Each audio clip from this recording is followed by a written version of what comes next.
मध्ये बसायचं या नाही एक खुर्ची मागवा.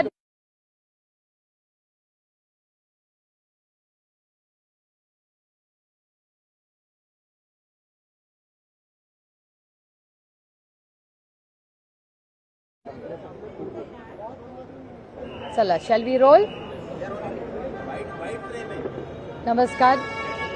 आज बाप्पा, संदीप भैया, जितेंद्र आव्हाड हे तिघं गेले जवळपास महिनाभर जी घटना बीड आणि परभणीमध्ये झाली त्याबद्दल पोटतिडकीने सातत्याने हे सगळे प्रत्येक मार्गाने त्या दोन्ही कुटुंबाला न्याय मिळेल ह्याच्यासाठी प्रयत्न करतायत. संसदेमध्ये पहिला आवाज कोणी उठवला असेल तर त्या व्यक्तीचं नाव बजरंग अप्पा सोनवणे. बजरंग अप्पा सोनवणेंनी ही घटना झाल्या तातडीने ते पार्लमेंट कामकाज सुरू असताना कामकाज सोडून बीडला गेले. बीडमधून सगळी माहिती घेतली. तातडीने दिल्लीला परत आले. आम्ही दोघं एकत्र, त्यांचा हट्ट होता की ताई नाही मला आजच रेज करायचं म्हणून आम्ही पहिलं स्पीकर ऑफिसला चिठ्ठी पाठवली. चिठ्ठीला ते म्हणले आज पॅक्ट आहे म्हणून ते म्हणले नाही ताई मला आजच रेज करायचा म्हणून आम्ही स्पीकर साहेबांना जाऊन भेटलो. त्यांनी पहिल्या दिवशी परवानगी ते म्हणले अहो स्टेट इश्यू आहे तर ते म्हणले स्टेट इश्यूचा विषयच नाही हा रेज करायलाच पाहिजे. आणि परभणी आणि बीड ह्या दोन्ही केसेसमध्ये बजरंग अप्पा हा पहिला व्यक्ती आहे ज्यांनी पार्लमेंटमध्ये या दोन्ही जे कोणी गुन्हेगार असतील त्यांना फाशीची शिक्षा झाली पाहिजे ही मागणी त्यांनी केली. त्यानंतर ते या देशाचे गृहमंत्री अमित भाई शाहना भेटायला गेले. त्याचे फोटो तुमच्या सगळ्या चॅनल्सवरही होते.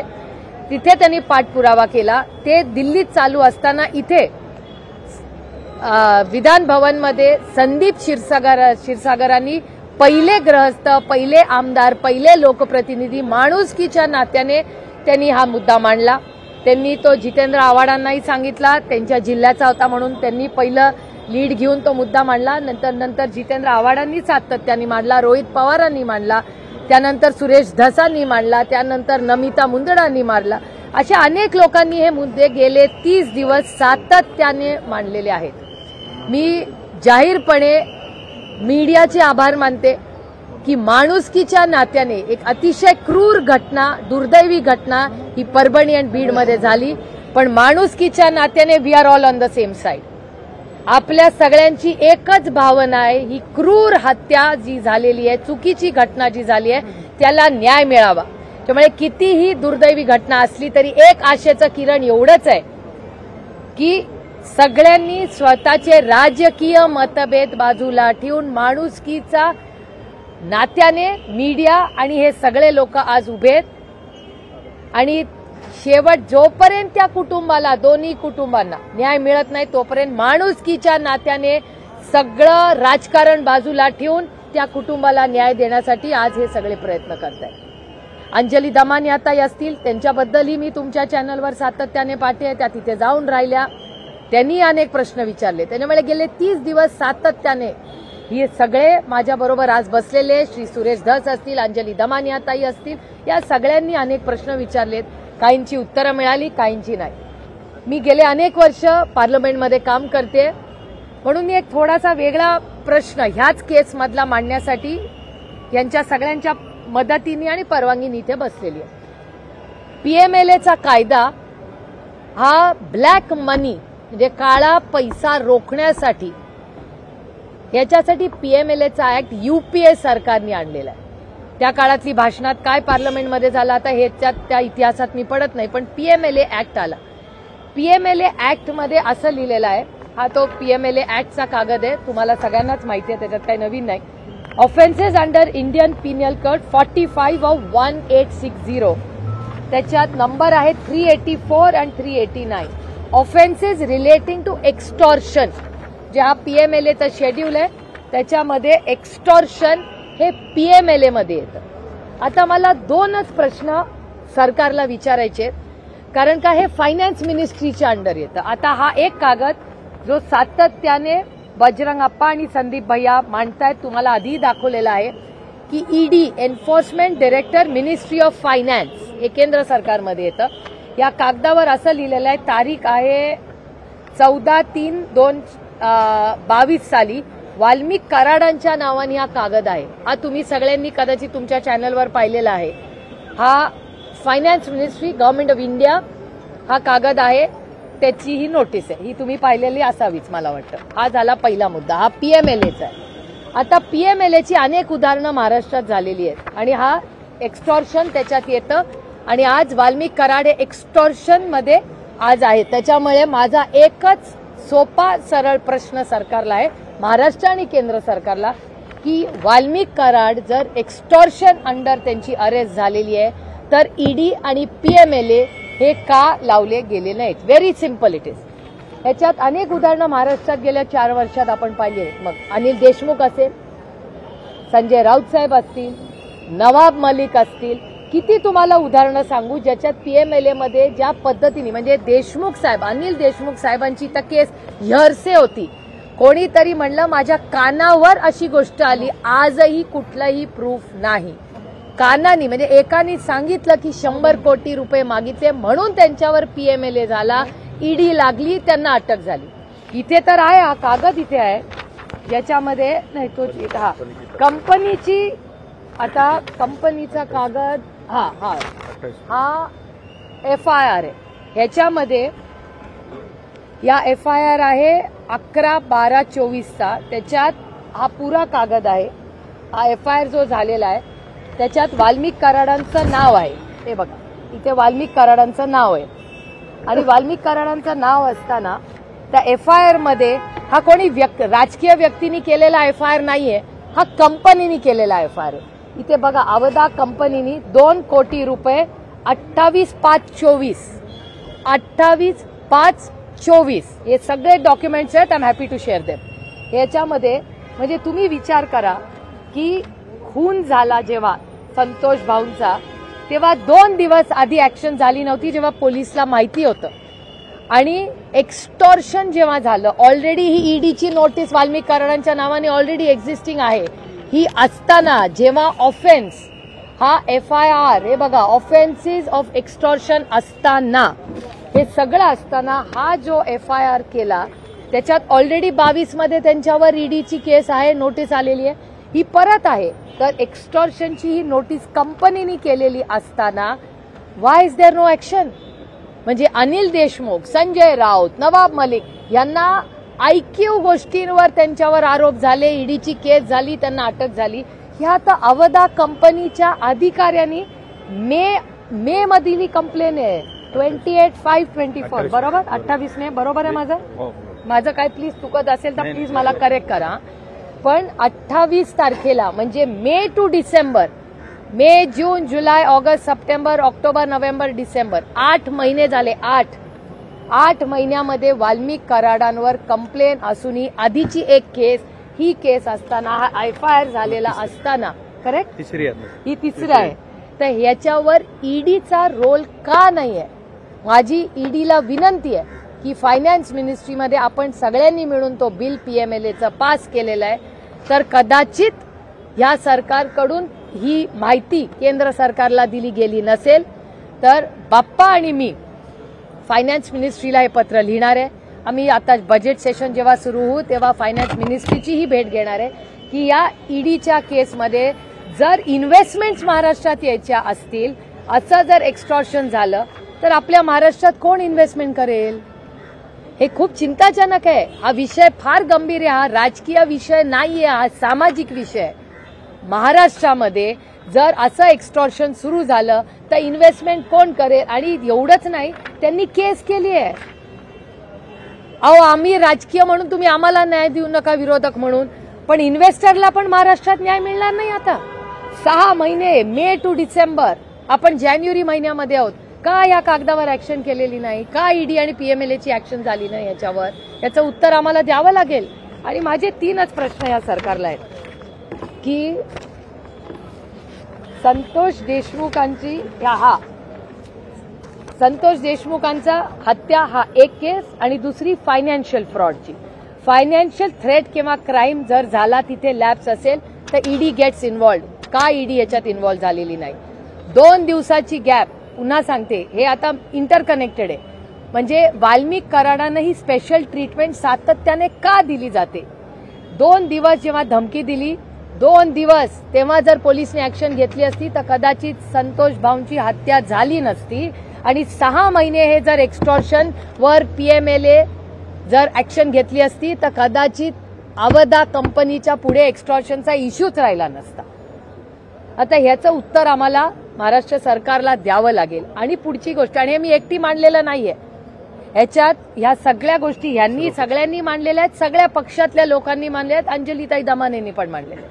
पण ह्याच्यापुढे आम्हाला काही उत्तर मिळत नाही. त्याचबरोबर ही एक बागी असताना लाडली बहीण योजना, या योजनेचे अध्यक्ष, प्लीज आय स्टँड करेक्टेड, माझं काही चुकीचं असेल तर I am happy to be corrected, की जेव्हा बीड मध्येची जी कमिटी आहे त्याचे अध्यक्ष हे करेक्ट परळी तालुक्याचे अध्यक्ष आजही करेक्ट आजही वाल्मिक कराड आहेत.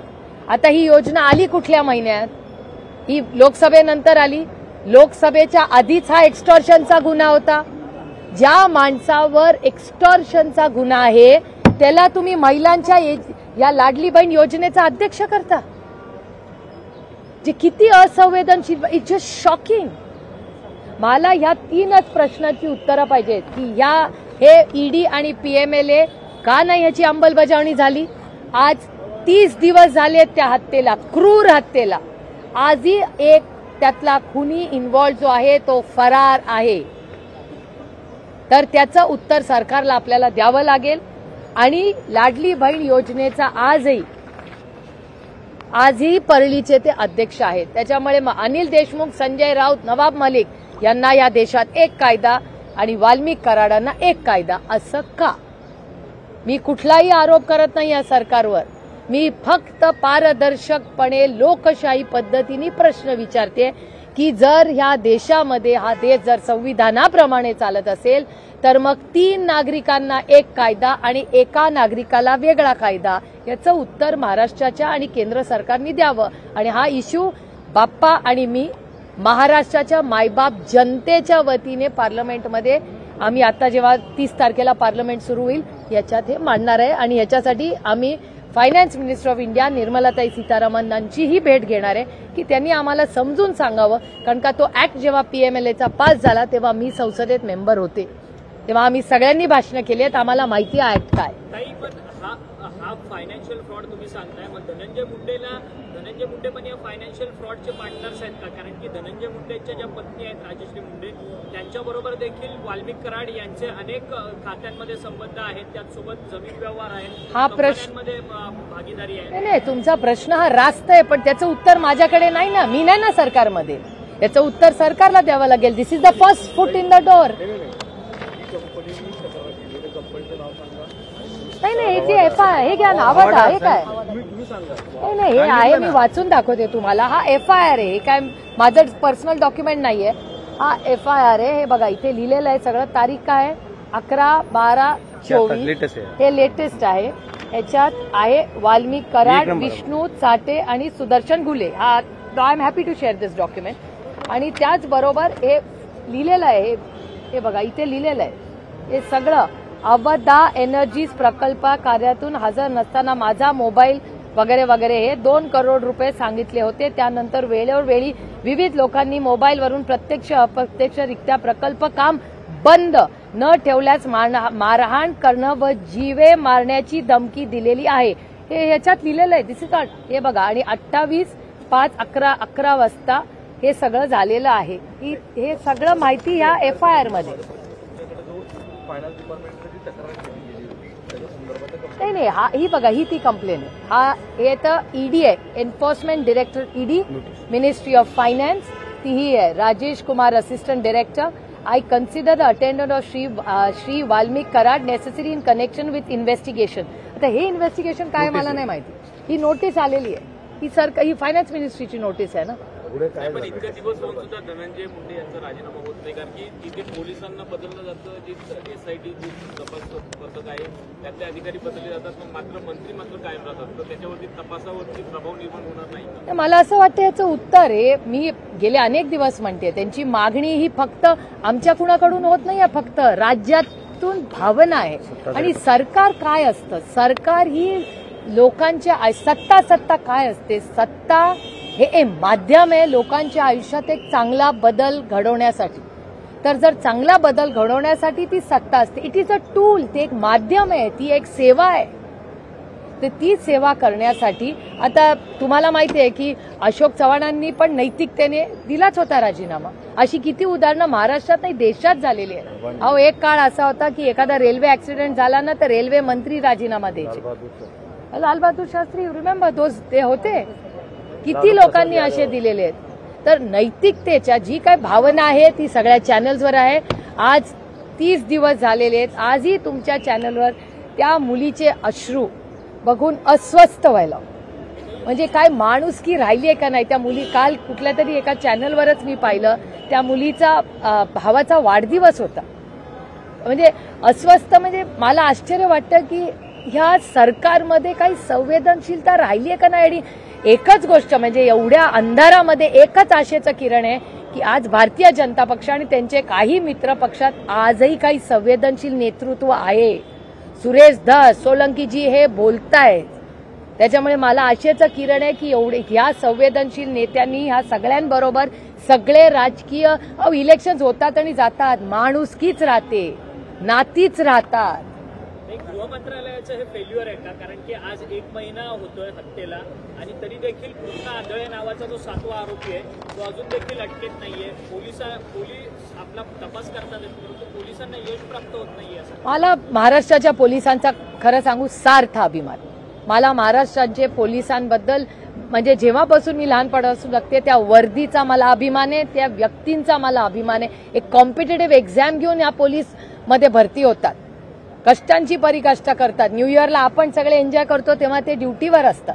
पण ती जी यंत्रणा त्यांच्या मागे, पोलीस वाईट नाहीये, पोलीसच्या मागे जी व्यक्ती आहे जी त्याला चुकीचं काम करायला लावते, अनेक वेळा अशी घटना महाराष्ट्रात झालेल्या आहेत ज्या पोलिसांनी सांगितलंय बाबा हे मी करू शकत नाही, मग बदली पण झालेली. त्यामुळे ह्या गोष्टीचा विचार. आणि दुसरं, आता हा फायनान्शियल फ्रॉडचा पण उत्तर द्यावंच लागेल ना. म्हणजे 2 केसेस आहेत त्या, एक फायनान्शियल फ्रॉड ED आणि PMLAची आणि दुसरी खुनाची. खून झाला या देशातल्या राज्यातल्या एका मुलाचा. हो, त्या कुटुंबाला न्याय नाही देणारी नैतिकता गेली कुठे या समाजातली, हा प्रश्न आणि या सरकारमधली हा प्रश्न मला पडतो. गृहमंत्री आणि उपमुख्यमंत्री धनंजय मुंडेंना पाठीशी घालतात असं वाटतंय? आय मीन बोला, ही भावना आहे लोकांची, अस्वस्थ करणारी गोष्ट आहे. कोणी या सगळ्याचा विचार आपण सगळ्यांनी केला पाहिजे. हा काय आम्ही राजकीय, म्हणजे माझं तर म्हणणं आहे राजकारण याच्यात कोणीही आणू नये या मताची मी. हा राजकीय विषयच नाही, हा एक सामाजिक माणुसकीचा विषय आहे. त्याच्यामुळे आपण सगळ्यांनी मिळून, आणि मी मीडियाचे मनपूर्वक आभार मानते की तुम्हीही जे सहकार्य सगळ्यांना केलं, राऊंड द क्लॉक तुम्ही 24 तास ती स्टोरी फॉलो करता. कारण का, आणि जो पत्रकार बीडला जाऊन आलाय तो पत्रकार प्रत्येक जण इधर कॅमेरा किंवा ऑफ कॅमेरा रडलेला आहे का नाही मला खरं सांगा.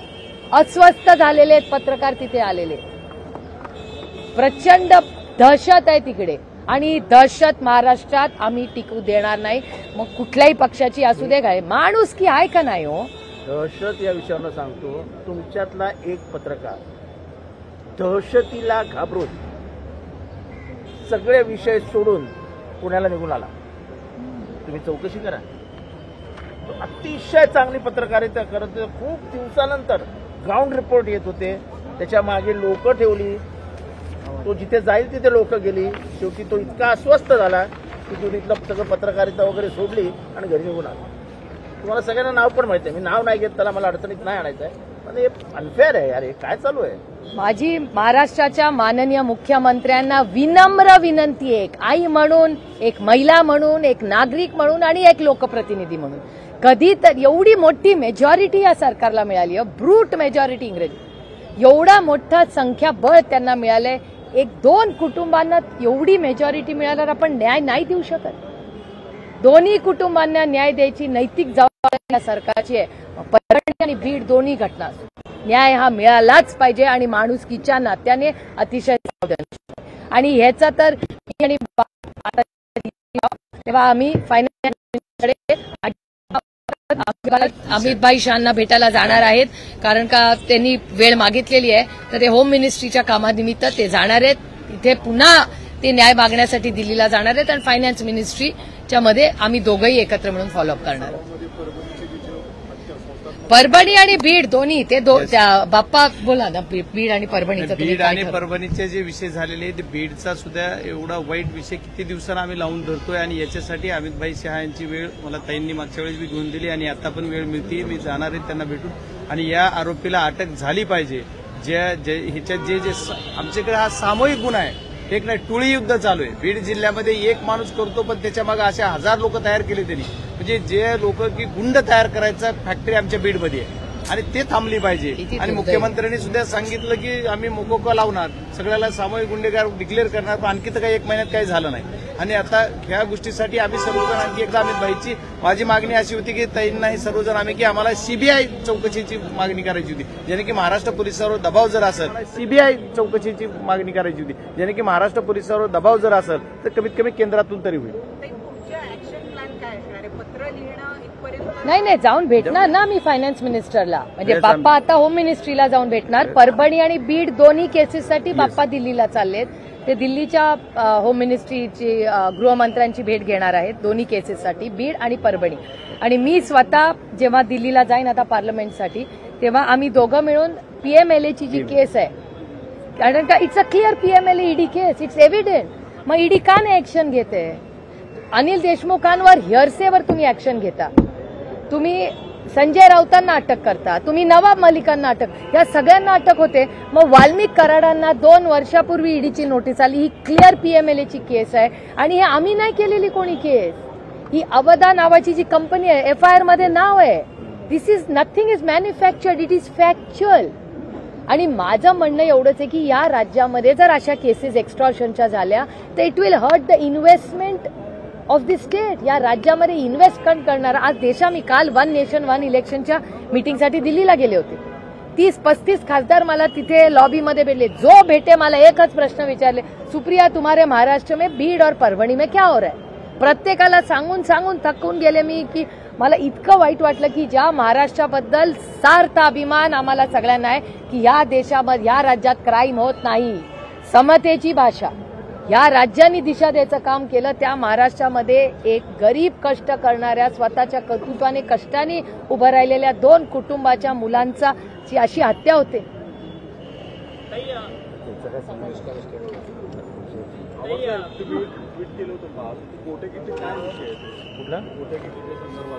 माझं झालं.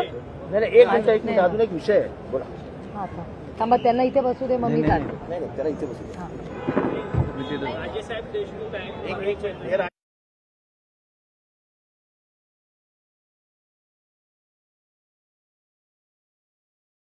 तर परळी या तालुक्यामध्ये, परळी या मतदारसंघामध्ये कुठलाही कायदा राहिला नाही. आणि मी या ठिकाणी शरद पवार गटाचा उमेदवार होतो. पक्षाचा उमेदवार असताना 201 बूथ वर एकही माणसानं मतं केलेले नाही. एकच माणूस मतदान करतो. माणूस येणार, 1000-2000 असे स्टॉल लावून पैसे वाटप. या ठिकाणी पैशाचे ही त्या माणसानं 2000 रुपये 1000 रुपये घ्यायचे, मध्ये जायचं, आयडेंटिटी दाखवायची, शाई लावायची आणि बाहेर जायचं. बटन दाबताना एकच माणूस, धनंजय मुंडेंची पॉलिसी केली, त्या पॉलिसीमध्ये एकच माणूस बटन दाबतो. असे 201 बूथ या ठिकाणी ताब्यात घेतले. अशी जर निवडणुका महाराष्ट्रात झाल्या तर बिहार सुद्धा महाराष्ट्राला परळीला लाजायला ही वेळ आली, या ठिकाणी परळीला आलेली आहे. आता तेवढंच नाही तर ही बोगस मतं व्हायला. बाप्पाच्या निवडणुकीमध्ये लोकसभेमध्ये मतदान बोगस झाले. याच्यावर कोर्टात गेलो, हायकोर्टात गेलो. हायकोर्टानं 122 बूथ अति संवेदनशील म्हणून घोषित केले. आपल्या लोकसभेनंतर हायकोर्टानं घोषित केल्यानंतर त्या ठिकाणी सांगितलं की तिथं सक्षम अशी सीआरएफचे जवान लावून त्या ठिकाणी मतदान घ्या, इन कॅमेरा मतदान घ्या. कॅमेरे बंद पडले. तुम्ही बघितलं, मी एका कॅमेऱ्यावर गेलतो सकाळी 8:15ला. धर्मापुरीला 40 वर्षानंतर मी एका बूथला गेलो धर्मापूरला. 40 वर्षात त्या बूथवर सुद्धा कोणी माणूस जात नाही. 40 वर्ष बूथला गेलो तर तुम्ही बघितलं की ते तुमचा तो व्हिडिओ गाजला मीडियावर की माझ्या सगळ्या अंगावर यायची वेळ आली. सगळे माणसं तिथं सगळं भांडणार. आमचं राज्य इथं असलं सरकारचं राज्य चालत नाही. आमचं राज्य असतं स्वतंत्र.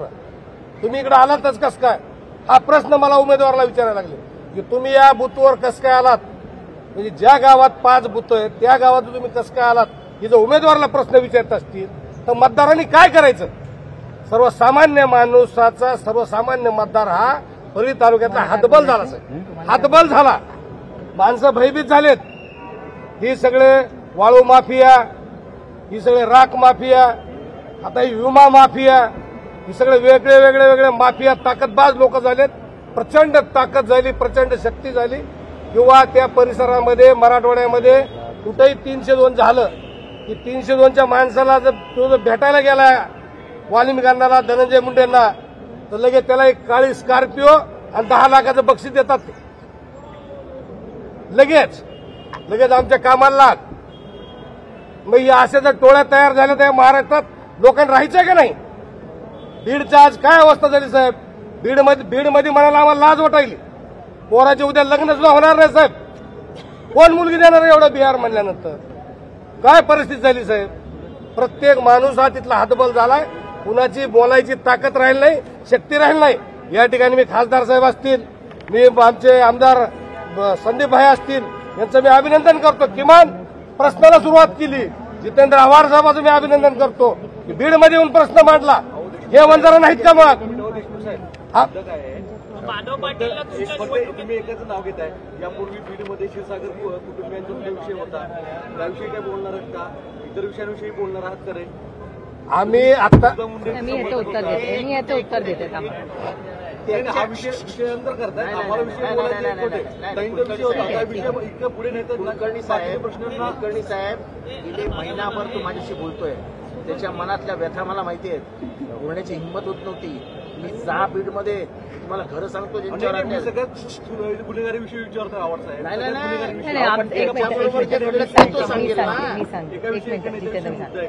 तुमचं म्हणणं अगदी मान्य आहे. कोणीही गुन्हेगार करत असेल, कुठल्याही पक्षाचा असेल तर हा देश संविधानाने चालतो. कुणाच्याही मनमर्जीने चालला नाही पाहिजे. हे मत आमचं आहे आणि पक्षाचं आहे. कोणीही असू दे. मग मी असेल तरी मग मला मी चूक केली ना मला पण फाशी द्या हे माझं म्हणणं. त्यांचं म्हणणं वेगळं आहे. हे मी केलं तरी मला फाशी द्या ही आमच्या पक्षाची लाईन. भैया पहला मराठी होने दो, उसके बाद में आपको अलग से टाइम दो. चल रहा है. थँक्यू. नाही पार्लमेंटमध्ये जाऊन ह्यांच्याशी फायनान्स मिनिस्ट्रीशीच बोलायला लागेल ना. कारण का it is ministry of finance. Ministry of फायनान्सनी जर नोटीस पाठवली आणि मला कायची म्हणजे वाल्मिक कराड हा ओनली इश्यू नाहीये. ह्याच्या पुढचा विषय तुम्ही विचार करा. ही इन्व्हेस्टमेंट तुमच्या आणि माझ्या महाराष्ट्रात आलेली आहे. महाराष्ट्रात इन्व्हेस्टमेंट येणार आणि वाल्मिक कराड व्यक्तीचा नाही या प्रवृत्तीचा प्रॉब्लेम आहे आम्हाला. For us Walmik Karad is mister X. काय म्हणजे एक वाल्मिक कराड ह्याचा वैयक्तिक आमचा काही संबंध नाही. आमचा काही इश्यूच नाहीये. माझं म्हणणं ही प्रवृत्ती थांबली पाहिजे. जर महाराष्ट्रात इन्व्हेस्टमेंट यायला हवी असेल तर extortion has to stop. STOP थांबलं पाहिजे. तर कोण इन्व्हेस्टमेंट करणार. आणि जर एवढ्या मोठ्या कंपनीज इन्व्हेस्टमेंट करत असतील आणि त्यांना जर पोलीस स्टेशनमध्ये जाऊन न्याय मिळत नसेल तर काय करावं तुम्ही मला सांगा. इथे आपण म्हणतो रोल काय ते मॅग्नेटिक महाराष्ट्र. मॅग्नेटिक महाराष्ट्रामध्ये बसतं का तर नाही बसत. इट इज ह्याच्यात महाराष्ट्राचं नुकसान होतंय. तुम्ही फक्त काय त्यांचं नाव वाल्मिक कराड हा केंद्रबिंदू नाहीच आहे.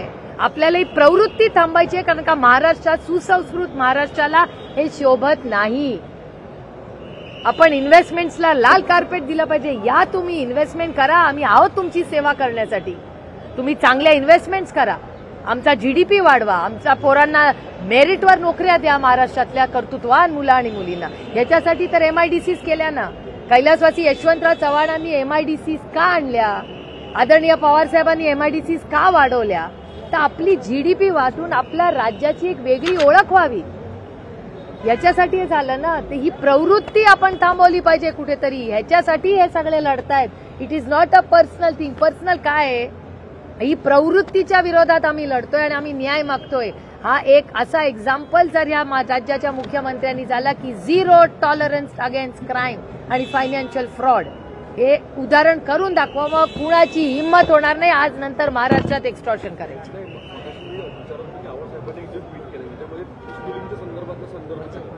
पिस्तूल मोठ्या गीताचं नाव काय घेतलं, बापू आंधळेला ज्यांनी गोळी मार, हे बघा, हे एका केसपुरतं मी बोलत नाहीये.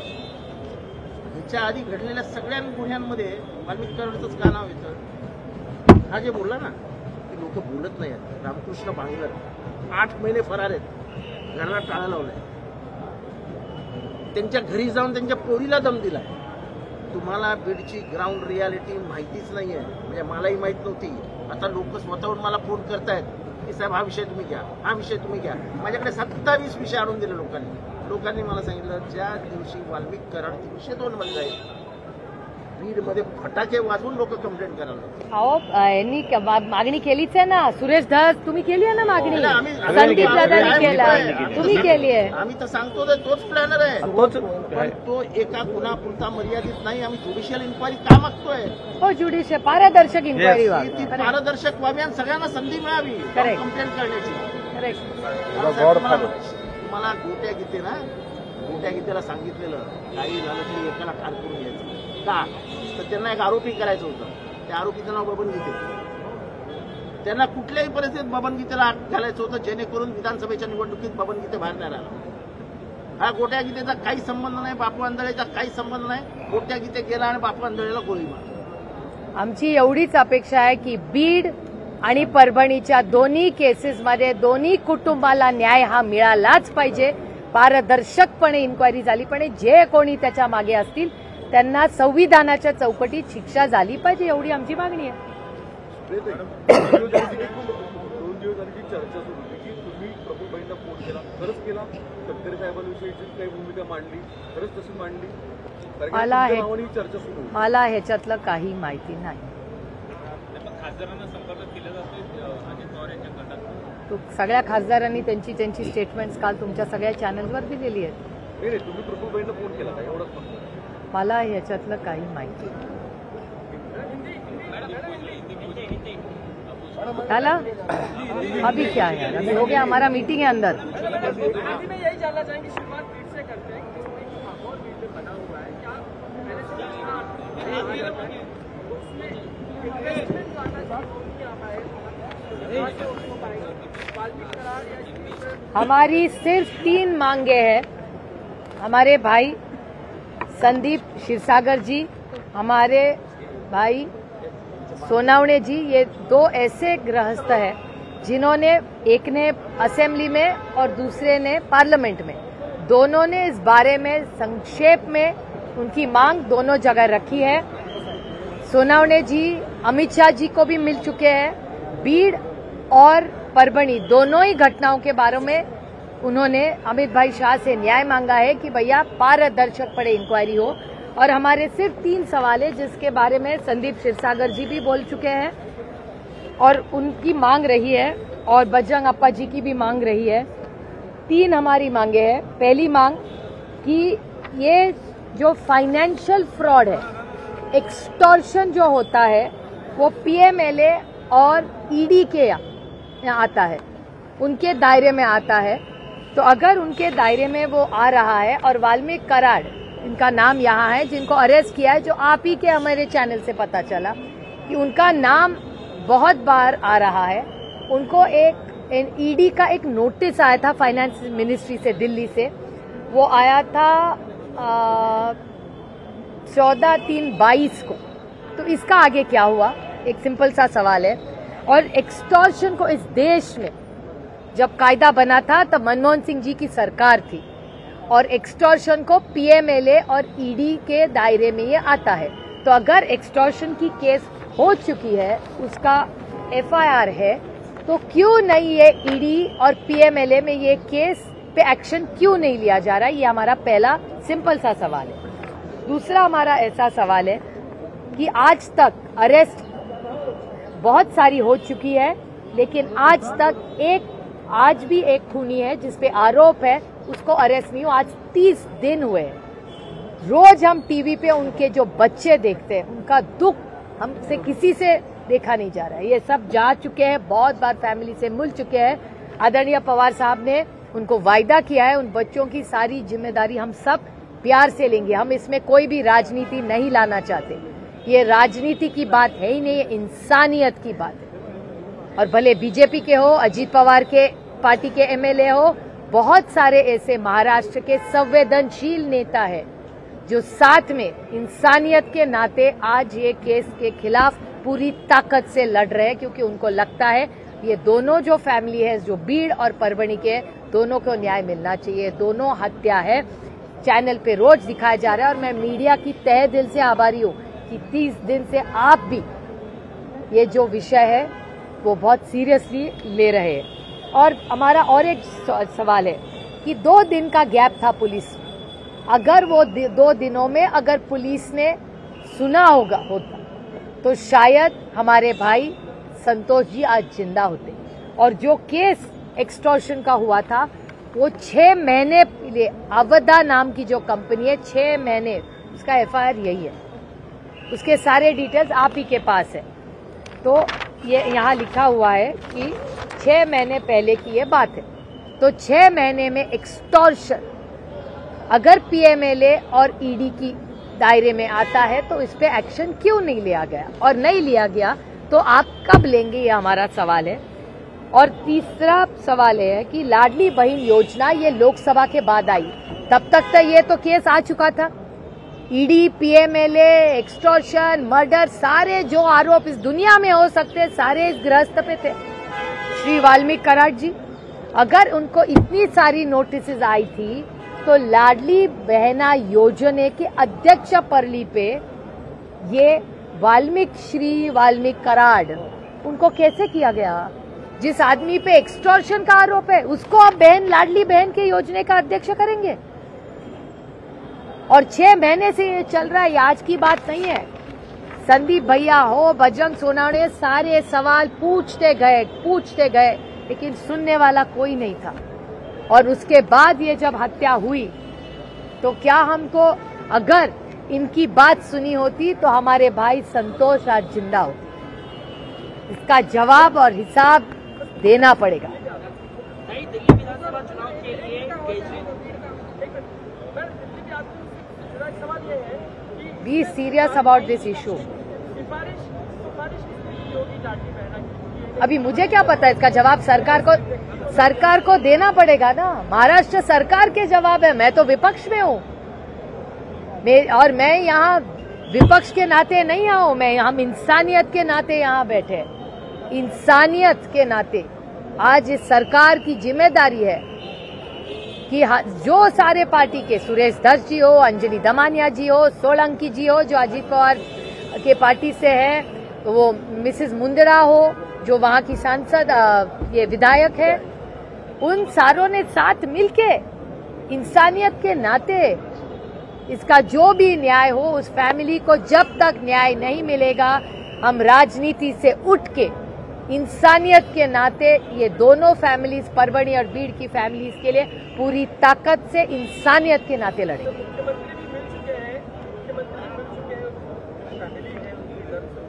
लेकिन जो मूल मांग है कि भाई धनंजय मुंडे का भी इस्तीफा हो जाना चाहिए, लेकिन दिख रहा है कि सरकार इस्तीफा देने के पक्ष में नजर नहीं आती। क्या सिर्फ ये पास है?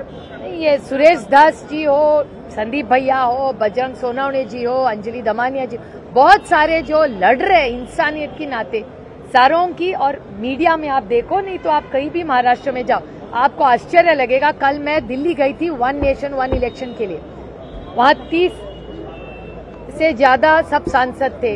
हर एक सांसद जो मुझे कल लॉबी में मिला हो या मीटिंग में मिला हो, मुझे 2 ही सवाल पूछ रहा था कि परभणी में क्या हुआ, बीड़ में क्या हुआ, और इस्तीफा होगा कि नहीं। मतलब भैया मैं कैसे बोल सकती हूँ, आधे जन तो उसी आप ही की सरकार है, आप बताइए क्या होगा। हम तो इंसानियत के नाते ही मांग रहे हैं। क्योंकि आप विपक्ष में लेकिन किसी तरह का प्रोटेस्ट ऑर्गेनाइज किया जाएगा विपक्ष की तरफ ये से? विपक्ष की बात ही, कोई भी प्रोटेस्ट विपक्ष के तरह नहीं है। ये पूरी केस इंसानियत के नाते ही लड़ी जाएगी। ये कोई विपक्ष और सत्ताधारी का सवाल ही नहीं है, इंसानियत का सवाल, न्याय का सवाल है, संविधान का सवाल है। एक minute, one question at a time.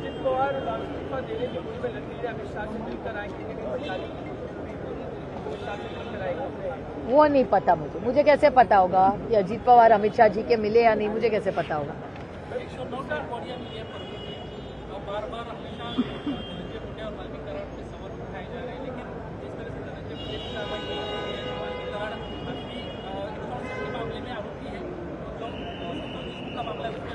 Suresh Dhas, Bajrang Sonawane और संदीप भैया क्षीरसागर, तीनों की मांग रही है, जो मैं आप ही के चैनल पे तीनों की मांग मैंने देखी है कि 302, correct, please correct me if I am wrong, 302 में इन सब के नाम आए और केस चलाई जाए, ऐसी मांग सुरेश धस, बजरंग सोनवणे और संदीप क्षीरसागर जी की मांग है, जो आप ही के चैनल्स पे आई है।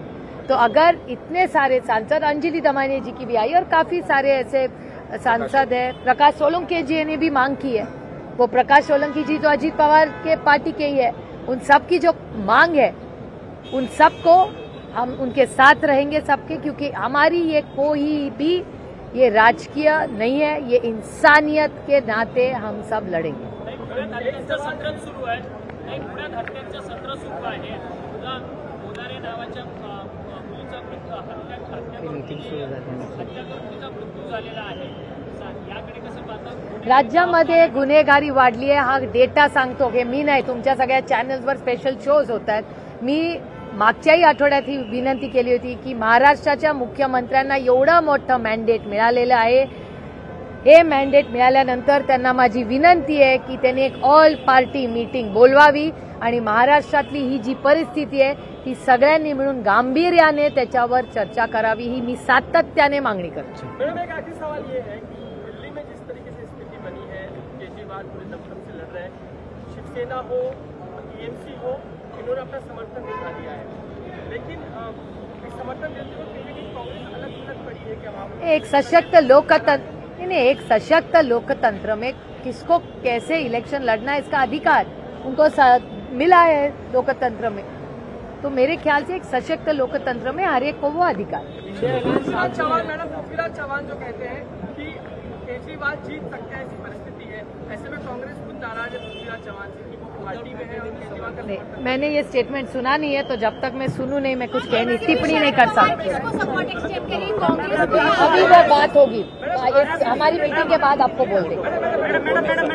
अच्छा था? ठीक है। अरे प्रांजल